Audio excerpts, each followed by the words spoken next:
আচ্ছা, কি হবে যদি আমরা হঠাৎ জানতে পারি যে আমাদের স্কুলে পড়া ভূগোল বিষয়টা অনেকটাই ভুল? আমাদের ব্রহ্মাণ্ড কতটা বড়?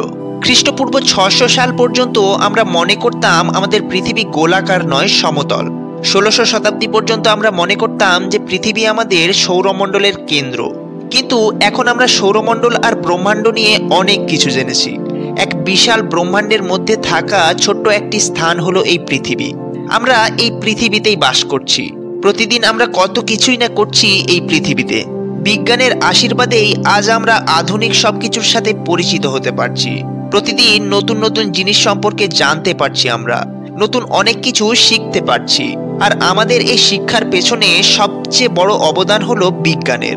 আচ্ছা, কেমন লাগবে আপনার যদি হঠাৎ জানতে পারেন আমাদের পৃথিবীতে আরও একটি পৃথিবী রয়েছে, যা তার অভ্যন্তরে অবস্থিত? পৃথিবীর সৃষ্টির কথা বলতেই চলে আসে সৌরজগৎ সৃষ্টির কথা। তবে আজ আমরা কথা বলবো আমাদের পৃথিবী সম্পর্কে।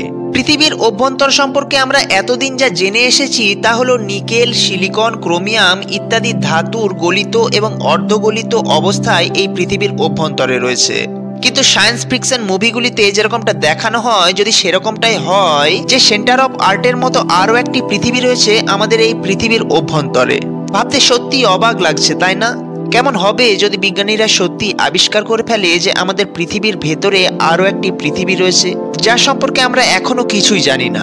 মানুষ কেবলমাত্র 12 কিলোমিটার সুড়ঙ্গ করতেই সক্ষম হয়েছে। তার চেয়ে বেশি সুড়ঙ্গ করা মানুষের পক্ষে সম্ভব হয়নি।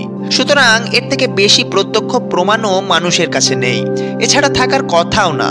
তবে যদি প্রশ্ন করি নাসা কেন উত্তর মেরু এবং দক্ষিণ মেরুর মধ্যবিন্দুর সম্পূর্ণ ছবি প্রকাশ করে না, এবং সব পৌরাণিক গল্পে আন্ডারওয়ার্ল্ডের কথা কেন বলা হয়েছিল, এই সব কিছুই কি কাকতালীয়, নাকি কোনো গোপন সত্যকে লুকিয়ে রাখার ইচ্ছা?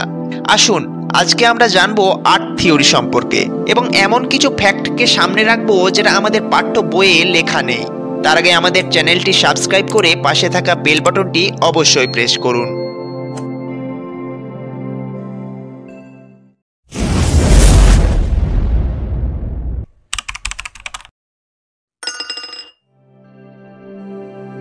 আমাদের আজকের আলোচ্য বিষয় হলো, সত্যি কি পৃথিবীর অভ্যন্তরে আরও একটি পৃথিবী রয়েছে?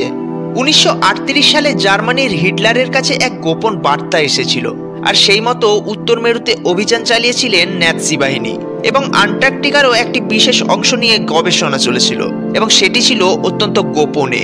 1941 সাল নাগাদ এমন কিছু তথ্য মিত্রশক্তির কাছে এসে পৌঁছায় যে উড়ন্ত চাকতির মতো কোনো একটি যান জার্মানি প্রায় তৈরি করে ফেলেছে রিভার্স ইঞ্জিনিয়ারিং এর মাধ্যমে।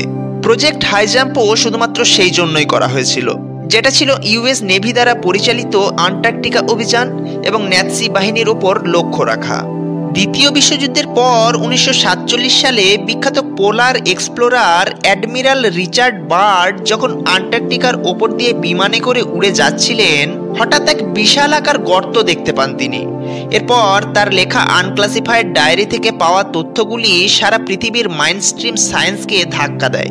ডায়েরির লেখা অনুযায়ী তিনি পৌঁছে গিয়েছিলেন অন্য এক জগতে, এবং তা ছিল আমাদের মতোই এক পৃথিবী, যেখানে গোল চাকতির মতো আকৃতির কোনো একটি জিনিস তিনি দেখেছিলেন। আর তার দেখা অনুযায়ী সেখানকার সভ্যতা ছিল আমাদের পৃথিবীর থেকে অনেক বেশি উন্নত। এই পুরো গল্পটাই মনে হতে পারে এক কল্প বিজ্ঞান, তবে আমাদের কাছে এর থেকে বেশি আর কোনো প্রমাণ নেই। হতে পারে এখানে কোনো ওয়ার্ম হোল ছিল, যার মাধ্যমে তিনি অন্য কোনো ডাইমেনশনে অথবা অন্য কোনো পৃথিবীতে পৌঁছে গিয়েছিলেন। তবে এই বিতর্ক এখানেই শেষ হয়নি। নাসা যতগুলি নর্থ পোল ও সাউথ পোলের ছবি তুলেছে, তার প্রত্যেকটি স্থানেই দুটি মেরুকে সবসময় মেঘ দিয়ে ঢাকা দেখানো হয়েছে। অনেক বিজ্ঞানীদের মতে এই ছবিগুলি ইচ্ছা করে ব্লার করে দেওয়া হয়েছিল। তবে 1968 সালে প্রকাশিত নাসার একটি ছবিতে পোলার হোল বা পোলার ওপেনিং এর ছবি প্রায় ধরা পড়েছে, এবং 1927 সালে রাশিয়ান স্পেস স্টেশন থেকে ওই গর্ত থেকে অদ্ভুত এক আলো বের হতে দেখা গিয়েছে বলে তারা দাবি করেছে। আমরা যদি নাসার দ্বারা প্রকাশিত অন্যান্য গ্রহগুলির নর্থ পোল এবং সাউথ পোলের ছবি দেখি, তবে সেখানেও এই একই রকম গর্ত দেখতে পাবো। তবে এরকম কি হতে পারে যে এই সত্যিকে সাধারণ মানুষের থেকে লুকিয়ে রাখা হয়েছিল? স্যাটেলাইট পিকচার থেকে অরোরা বোরালিসের গতিবিধি দেখে এটা সম্পূর্ণ বোঝা যায় যে দক্ষিণ মেরুর কোন কেন্দ্রবিন্দু থেকে এই বিষয়টি হচ্ছে। তবে এই থিওরি দ্য হলো আর্থের শুরু বহু প্রাচীনকাল থেকেই আছে। এডমান্ড হলি, যিনি ছিলেন একজন জিওফিজিসিস্ট, এবং তিনি প্রথম 1692 খ্রিস্টাব্দে এটি উপস্থাপনা করেন। আমরা যদি বহু প্রাচীন মাইথোলজিক্যাল কাহিনীগুলি দেখি, তবে সেইখানেও বৃহদাকার দৈত্য এবং গুহার কথা বলা আছে, এবং প্রতিটি ধর্মগ্রন্থেই আন্ডারওয়ার্ল্ডের কথা বলা হয়েছে। যেমন খ্রিস্টান ধর্মে হেল, ইহুদি ধর্মে শেল, প্রাচীন গ্রিক মাইথোলজিতে হেটিস, হিন্দু রামায়ণে পাতাল, এবং বৌদ্ধ ধর্মে শাম্বুলা সিটির কথা বলা হয়েছে, যা হিমালয়ের কোনো একটি গোপন সুড়ঙ্গ দিয়ে প্রবেশ করা যায়। মিশরীয় শিলালিপি থেকে জানা যায় তারা দেবতাদের সঙ্গে সরাসরি যোগাযোগ করতেন পিরামিডে থাকা কোনো একটি গোপন কুঠুরির মাধ্যমে। পুরো ব্যাপারটি অলৌকিক মনে হলেও পৃথিবীর সবকটি সভ্যতার প্রাচীন গ্রন্থে কিভাবে একই কথা লেখা রয়েছে সেটি সত্যি ভাববার বিষয়। বর্তমানে ভিয়েতনামের শ্যান্ডন কেইভ অথবা ইউএসের ম্যামাথ কেইভ এতটাই গভীর যে প্রায় 40টিরও বেশি আকাশছোঁয়া ইমারত এর মধ্যে ঢুকে যেতে পারে, এবং এগুলির শেষ কোথায় তার সন্ধান আজও অজানা। আপনি হয়তো ভাবছেন মাটির নিচে আবার জীব কি করে থাকবে? সেখানে না আছে আলো, না আছে অক্সিজেন, আর না আছে জল। যারা আর্থ থিওরিতে বিশ্বাস করেন তাদের মতে পৃথিবীর কেন্দ্রবিন্দুতে যে গোলাকৃতি গরম অংশ সেটাই আলোর কাজ করে, এবং এর বিভিন্ন গর্ত থেকে ঢোকা বাতাস অক্সিজেনের সংগ্রাহক, এবং তার মধ্য দিয়ে ঢুকে যাওয়া বা বয়ে যাওয়া কোনো নদী জলের যোগান দেয়। তবে সিসমিক ওয়েভের মাধ্যমে আমরা জানতে পেরেছি এরকম কোনো ফাঁকা জায়গা থাকা একেবারেই সম্ভব নয়।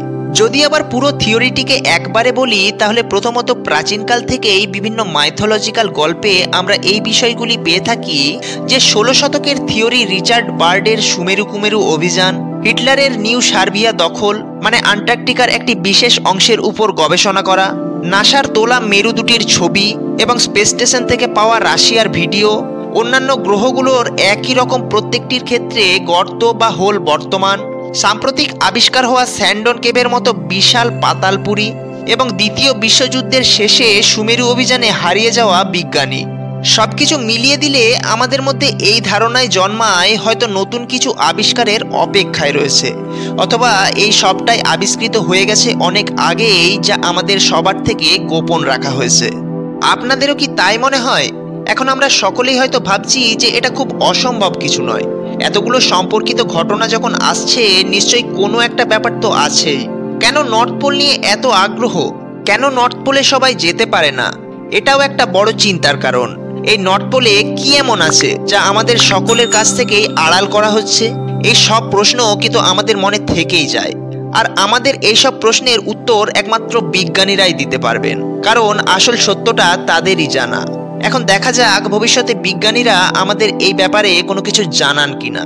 এবার যদি ট্র্যাডিশনাল সায়েন্সের কথা বলি, তবে সিসমিক ওয়েভগুলি যখন আমরা দেখি, সিসমিক ওয়েভের গতিপথ দিয়ে সেখানকার ঘনত্ব নির্ণয় করা যায়, এবং সিসমিক ওয়েভের মাধ্যমে কোনো জায়গাতেই এরকম কিছু দেখা যায়নি যে জায়গাটা ফাঁকা আছে, বা যেখানে কোনো মানুষ বা অন্যান্য জীবের পক্ষে থাকা সম্ভব, বা এর কোনো প্রত্যক্ষ প্রমাণও আমাদের কাছে নেই। সুতরাং এটির বিশ্বাস অবিশ্বাস সম্পূর্ণ আপনাদের, কারণ বিজ্ঞানীরা যতদিন না আমাদের এই ব্যাপারে খোলসা করে জানাচ্ছেন, ততদিন আমরা কেউই এই ব্যাপারে সঠিকভাবে কোনো কিছুই জানতে পারবো না। আজকের মতো ভিডিও এই পর্যন্তই। ভিডিওটি ভালো লাগলে একটি লাইক করে চ্যানেলটি অবশ্যই সাবস্ক্রাইব করুন।